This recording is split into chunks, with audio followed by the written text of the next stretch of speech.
दर्शकवृन्द, रोल्पा सिस्नेको अत्यन्तै डरलाग्दो भिरमा भेटियो अचम्मको धातु परीक्षण गर्न पठाएको वर्षौंसम्म पनि रिपोर्ट आएन। आखिर के त्यस्तो धातु रहेछ हेर्नुहोस् त। शङ्का त के लाग्छ भन्नुहुन्छ भने तामाकै झरना हो कि जस्तो लागिरहेको छ।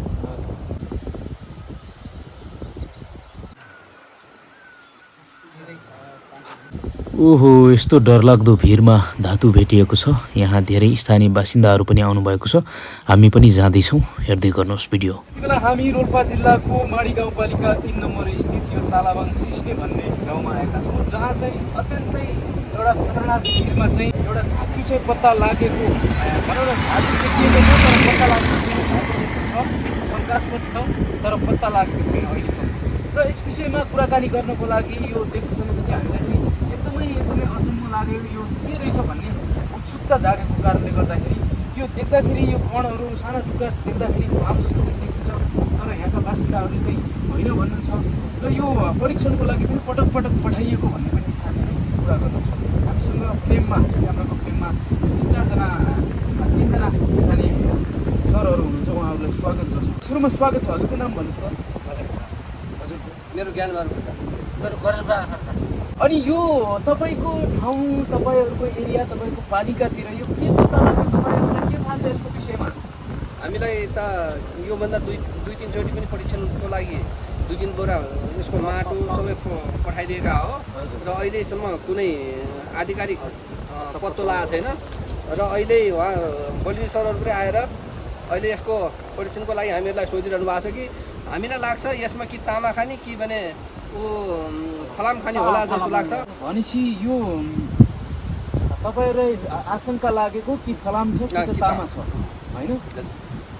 र तामाको तपाईँको जस्तो यो देख्दाखेरि रङ हुन्छ नि, यो हरियो हरियो खालको छ। यो त पहेँलो जस्तो पनि देखिन्छ, होइन?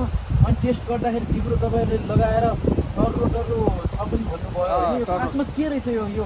अब पत्ता त लागेको छैन। ट्याक्कै तपाईँहरूले अनुमान गर्दाखेरि के जस्तो लाग्छ? ट्याक्कै हामीले तामालाई हेर्दाखेरि त्यसको खट्टो राख्दाखेरि त्यसको आउँछ, स्वाद आउँछ, त्यस्तै लाग्छ। हामीलाई शङ्का त के लाग्छ भन्नुहुन्छ भने तामाकै झरना हो कि जस्तो लागिरहेको छ। यी जुन धातु छ त्यही ठाउँको नजिकै छौँ। यहाँ स्थानीय बासिन्दाहरूलाई पनि यही ठाउँमा लिएका छौँ र उहाँहरूले पटक पटक यो चाहिँ परीक्षण गर्न चाहिँ दिएको भन्ने कुराहरू पनि छ।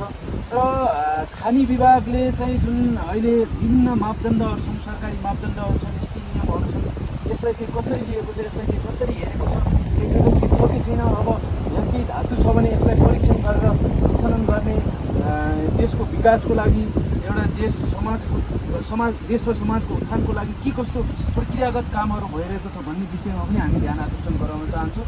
र यो स्थानीय बासिन्दाहरूले भनेअनुसार यो अत्यन्तै यो एउटा मात्रै होइन, यहाँ 2-3 खालका धातुहरू छन् भन्ने कुराहरू पनि व्यक्त गर्नुभएको छ। अनि यो जुन एरिया छ नि, यो त माथिसम्म छ भन्ने कुराहरू आइरहेको छ। उहाँको अहिले साबिकको 6 नम्बर वाडा माथि राणा गाउँसम्म यस्तै देखिरहेको छ।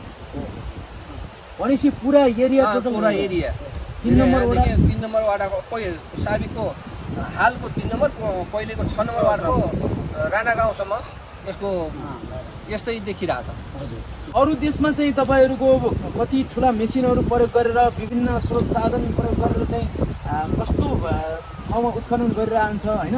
तर हाम्रो देशमा यो किन हुन सकेको छैन? तपाईँहरूले के बुझ्नु भएको छ? अब यस्तो त हो, यो देशका नेताहरूको खिचातानी, अनि एकले अर्कालाई गिराउनु खोज्नु, एकले माथि हुन नदिनु, त्यही समस्या त होला। यसमा के छ भन्दा वारिपारि यो सिस्ने स्थित वारिपारि भए तापनि माडी गाउँपालिका र परिवर्तन गाउँपालिकामा पनि यस्तो देखिरहेको छ। यसको सामान्य ऊ हेर्नु न, पारि पनि वारिपारि यस्तो छ।